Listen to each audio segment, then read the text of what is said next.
आप मेरे वर्ड्स को थोड़ा सा नोट करें। दुष्यंत चौटाला जी की राजनीतिक भ्रूण हत्या भूपेंद्र हुड्डा नहीं कर पाए।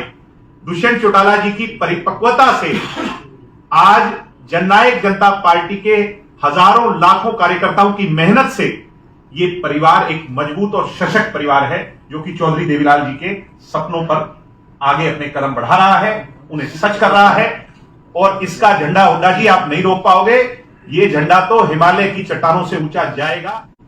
आप सभी जानते हैं कि 2019 के चुनाव में जो भूपेंद्र हुड्डा जी और उनके लाडले बेटे दीपेंद्र हुड्डा जी जगह जगह जाकर के एक बात कह रहे हैं कि हमने जननायक जनता पार्टी को जो कहते थे कि यमुना पार ले जाएंगे या और अन्य विषय पर, और वो जाकर के बीजेपी के साथ मिल गए। और ज्यादा उनके जो लाडले बेटे हैं जींद में, हिसार में, अन्य क्षेत्रों में, मुझे हैरानी होती है कि कैसे कोई कोरा झूठ बोल सकता है, कैसे सरेआम कोई झूठ बोल सकता है। और आज ये मेरी इच्छा नहीं थी, मगर मुझे कंपेल किया कि आज उन तमाम बातों को आपके सामने। दीप कमल जी, अगर आप शुरू करें। आपके बिल्कुल पीछे जो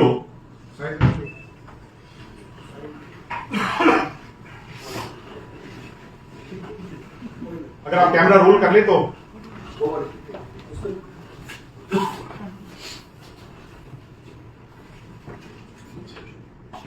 ये दुष्यंत जी की फोटो है।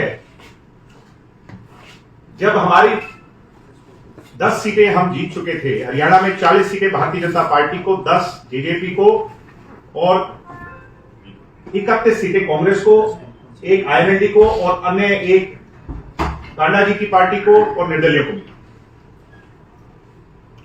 हरियाणा की जनता का मैंडेट क्लियर नहीं था।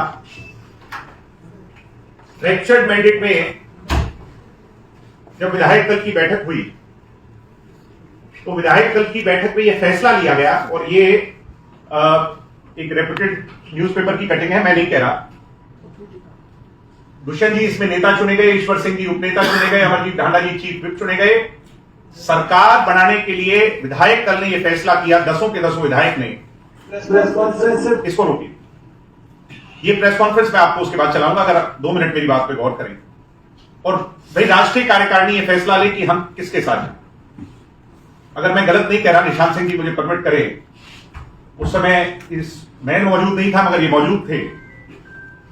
डॉक्टर अजय सिंह चौटाला जी ने, हमारे राष्ट्रीय अध्यक्ष जी ने यह फैसला लिया, क्योंकि उन तक ये बात ले जाई गई, उनका यह फैसला आया कि 3 बड़े विषयों पर 5100 पेंशन, महिला को 50% आरक्षण और तीसरा हमारा 75 यानी मेन मुद्दा दुष्यंत चौटाला जी का जो था, इन तीनों पर जो भी पार्टी सहमत होगी, ये तीनों मुद्दे हैं हरियाणा के हित के मुद्दे, हरियाणा के भविष्य के मुद्दे, हरियाणा में इक्वालिटी के मुद्दे, महिला सशक्तिकरण के मुद्दे, नौजवानों को आगे बढ़ाने के मुद्दे, हरियाणा के हित में। क्योंकि फ्रैक्चर्ड मैंडेट है और ये तो है नहीं कि दोबारा चुनाव में जाया जाए, एक अलग बोझ जनता पर डाला जाए। ऐसे में इस फ्रैक्चर्ड मैंडेट में 10 सीटें जो हरियाणा की जनता ने भाई दुष्यंत सिंह चौटाला जी को आशीर्वाद स्वरूप दी है, एक ऐसी सरकार बनाई जाए जिन पे इन मुद्दों को उनके अंजाम तक पहुंचा करके जमीनी हकीकत बनाया जाए। इसलिए दुष्यंत चौटाला जी ने इस तमाम जो मैंने आपको डेवलपमेंट्स बताई, इसके बाद एक प्रेस कॉन्फ्रेंस किया। मैं चाहूंगा कि उस प्रेस कॉन्फ्रेंस की क्वेश्चन। राष्ट्रीय कार्यकारिणी के तमाम सदस्यों ने अपने सुझाव रखे। कई साथियों ने जहां बात करी कांग्रेस के साथ सरकार बनाई जाए, कई साथियों ने ये विषय रखा कि बीजेपी के साथ चर्चा कर सरकार बनाई। प्रदेश के अंदर मजबूत मैंडेट किसी को भी नहीं मिला। उस परिस्थिति में अंत में राष्ट्रीय कार्यकारिणी विधायक दल के नेता के तौर पर मुझे और प्रदेश अध्यक्ष के तौर पर सरदार निशांत सिंह जी को अधिकृत किया है कि कॉमन मिनिमम प्रोग्राम के साथ प्रदेश के अंदर प्रदेश को आगे ले जाने के लिए, जिसके अंदर खास तौर पर 75% हरियाणा के अंदर जो हरियाणवी का रोजगार का अधिकार का हमारा उद्देश्य था, प्रथम तौर पर उसको वृद्धावस्था पेंशन जो चौधरी देवीलाल जी का लगाया हुआ पौधा है उसकी बढ़ोतरी, इन विषयों पर जौन सा भी पॉलिटिकल दल इस बात को थोड़ा गौर करें, सहमत होगा, जननायक जनता पार्टी पूरी तौर पर उसके साथ मिलकर प्रदेश के अंदर सरकार बनाने का प्रयास करेगी। आज आप लोग बारी बारी कयास लगाते हैं कि इससे मुलाकात हुई, क्या कदम उठाए गए, औपचारिक तौर पर चर्चाएं जरूर हुई। अगर मुलाकात किसी से होगी, कोई कदम बढ़ाया जाएगा तो सबसे पहले आप लोगों को हम उसके बारे में पूरी तौर पर बताने का काम करेंगे। हम पॉजिटिव हैं हरियाणा को आगे ले जाने के, हम पॉजिटिव हैं प्रदेश के अंदर युवा को उसका अधिकार मिले, जो क्राइम की सिचुएशन है उसको कंट्रोल किया जाए। जो हमारे एजेंडाज थे, जो भी संगठन कॉमन मिनिमम प्रोग्राम के तहत उनके साथ चलने को तैयार होगा, जननायक जनता पार्टी उसके साथ मिलकर सहयोगी के तौर पर प्रदेश में सरकार बनाने का काम दीपेंद्र मानता हूँ। चौधरी देवीलाल जी अच्छा चलो त्याग करने का काम किया, हम त्याग कर करके अगर युवा को 75% हिस्सेदारी दिला पाए, अगर त्याग कर कर भी वृद्धावस्था पेंशन में, विधवा पेंशन में, विकलांग पेंशन में बढ़ोतरी करवा पाए, तो मुझे नहीं लगता कि हमारे कोई भी साथी को इस चीज से इनकार। हमारे लिए दोनों अछूते नहीं। इस बात पे भूषण जी ने जो कहा कि हमारे लिए हरियाणा प्राथमिक है, हरियाणा का विकास, हरियाणा के मुद्दे प्राथमिक हैं और हमारे लिए दोनों अछूत नहीं हैं, ये बात 4 बजे से लेकर 5 बजे तक जो प्रेस कॉन्फ्रेंस चली उसमें कही। 5 बजे के पश्चात दुष्यंत जी ने दोनों नेताओं से खुले तौर पर बात करने के लिए सरदार निशान सिंह जी को, लितानी जी को और स्वयं मुझे भी इसके लिए परमिट किया। निरंतर बातचीत चली। कांग्रेस की तरफ से यह बात कही गई कि बहुत सारे लोग इस बात के लिए राजी हैं, तैयार हैं कि दुष्यंत चौटाला के कॉमन मिनिमम प्रोग्राम के साथ सरकार बना ली जाए। अन्यथा एक व्यक्ति ऐसे हैं, भूपेंद्र हुड्डा, जिनसे भी बातचीत हुई, मैं बात कह रहा हूं उसको थोड़ा सा गौर करें, जिनसे भी बातचीत हुई और उनके द्वारा एक ही बात कही गई कि पहले समर्थन करो फिर मुद्दों पर आएंगे, पहले समर्थन करो फिर निर्दलियों को साथ लाने का सोचेंगे, पहले समर्थन करो फिर आगे बात हो।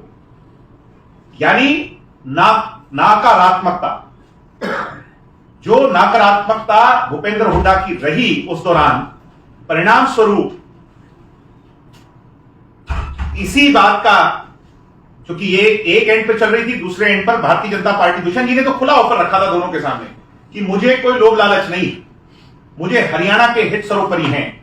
इसी दौरान भारतीय जनता पार्टी की टॉप लीडरशिप से बातचीत हुई और भारतीय जनता पार्टी के तत्कालीन राष्ट्रीय अध्यक्ष जी ने इस बात को स्वीकारा कि 5100 पेंशन हो, 75% आरक्षण हो या महिला को 50% इक्वेलिटी देने की बात हो, हम इन्हीं सभी मुद्दों पर सहमत हैं और कॉमन मिनिमम प्रोग्राम के तहत दुष्यंत चौटाला जी ने समझौता कर लिया, समझौता हो गया। यानी भूपेंद्र हुड्डा जी पहले तो यहीं एक्सपोज हो जाते हैं। और सेल्फ कॉन्ट्राडिक्शन देखिए, गोहाना के अंदर दीपेंद्र हुड्डा ये कहते हैं कि हमारी बातचीत हुई मगर दुष्यंत चौटाला जी की गाड़ी जींद जुलाना के रास्ते होते, रोहतक से बहादुरगढ़ होते अमित शाह जी की कोठी पर चली गई। झूठ बोल रहे हैं, दुष्यंत जी तो एक दिन पहले दिल्ली आ गए और ये मीटिंग तो 4 बजे अगले दिन हुई।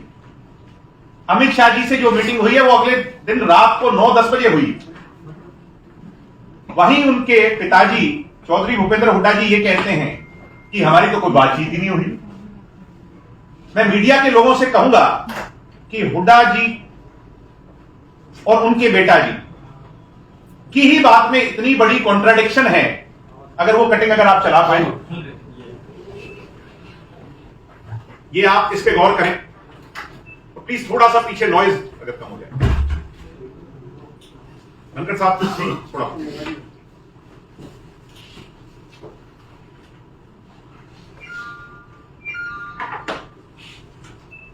हुड्डा की दो टूक, गठबंधन को लेकर मेरी किसी से कोई मुलाकात नहीं हुई, और पीछे उन्होंने कहा वीडियो में कि मेरी कोई बात ही नहीं हुई।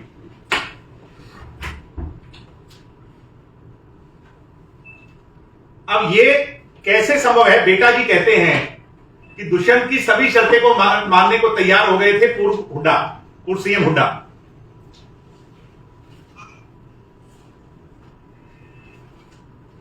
भूपेंद्र हुड्डा पूरी तरह और उनके लाडले बेटे दीपेंद्र हुड्डा जी इसी बात में एक्सपोज हो चुके हैं कि पिताजी कुछ कहते हैं और बेटाजी कुछ कहते हैं।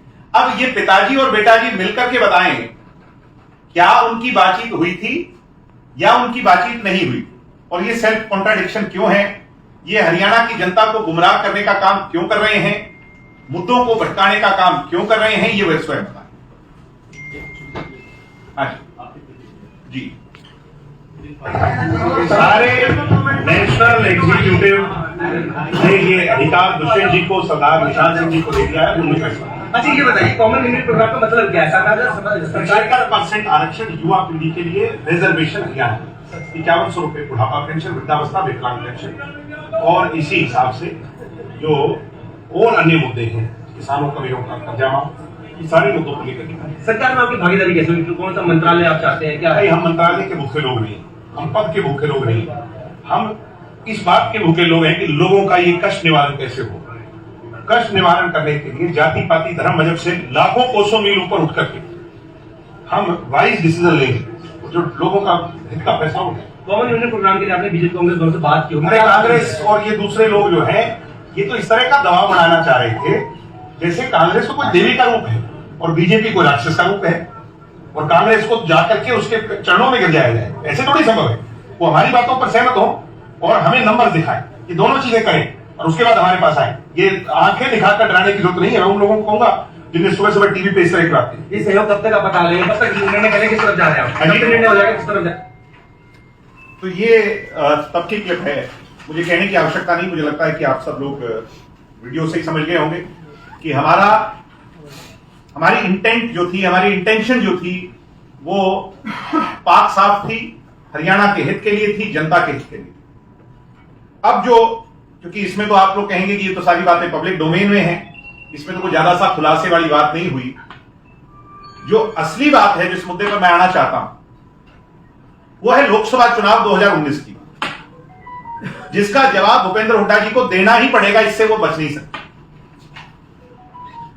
आम आदमी पार्टी जननायक जनता पार्टी का पैक्ट हो गया, लगभग बातें तय हो गई थी, और महागठबंधन, मीडिया के लोग भली भांति परिचित हैं, वो प्रत्यक्ष को प्रमाण की आवश्यकता नहीं। अब आप अगर घुमाएं पीछे, accepted Congress plan for alliance formation, this was Mahagathbandhan plan of Haryana, और हरियाणा के लोगों के हित के लिए, और क्योंकि हम नई नवेली पार्टी थे, एक नया पौधा था, ऑल्दो हमारे जो विचार हैं, स्वर्गीय चौधरी देवीलाल जी की आइडियोलॉजी है, वो तो इस देश की शायद सबसे सशक्त और सबसे मजबूत आइडियोलॉजी हो, मगर हमने फिर भी हरियाणा के लिए सैक्रिफाइस तक करने के लिए दुष्यंत जी ने यह फैसला लिया कि 7-2-1 पर बात बढ़ जाए।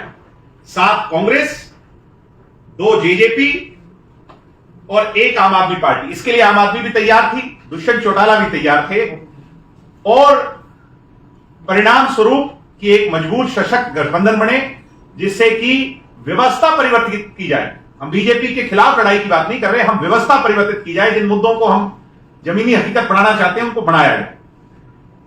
इसका रिजल्ट क्या रहा? सब लोग सहमत थे। राहुल गांधी, जो कांग्रेस की टॉप लीडरशिप है, अगर आप वो चलाएं,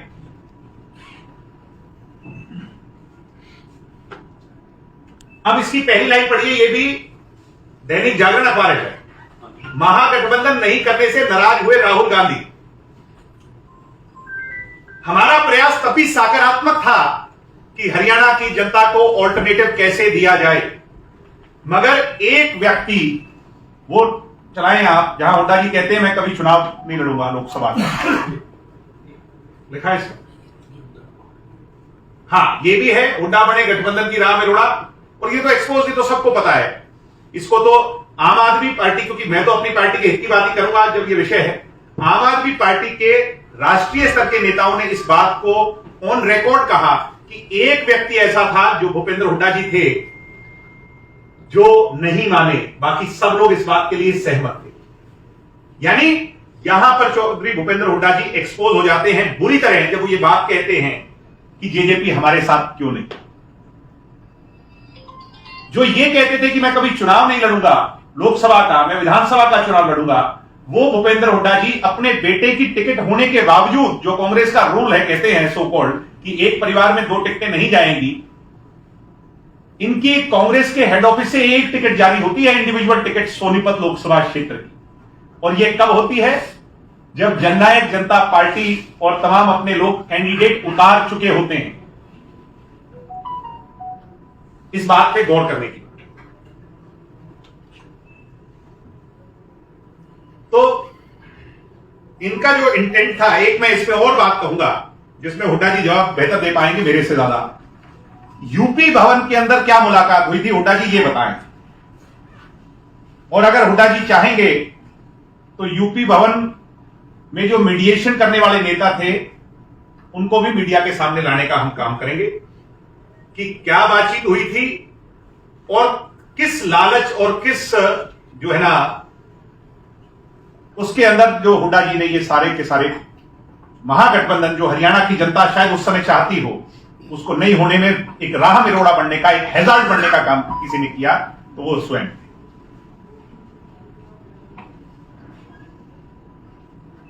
परिणाम स्वरूप ना तो कांग्रेस कोई सीट जीती, जो कि हाइपोथेटिकली स्पीकिंग, अब तो ये इतिहास है, किसी से छुप नहीं सकता। पिताजी भी हार गए, बेटा जी भी हार गए, हारे कि नहीं हारे। और इसका खामियाजा अन्य विरोधी दलों को भी भुगतना पड़ा, चाहे आम आदमी पार्टी थी चाहे जननायक थी।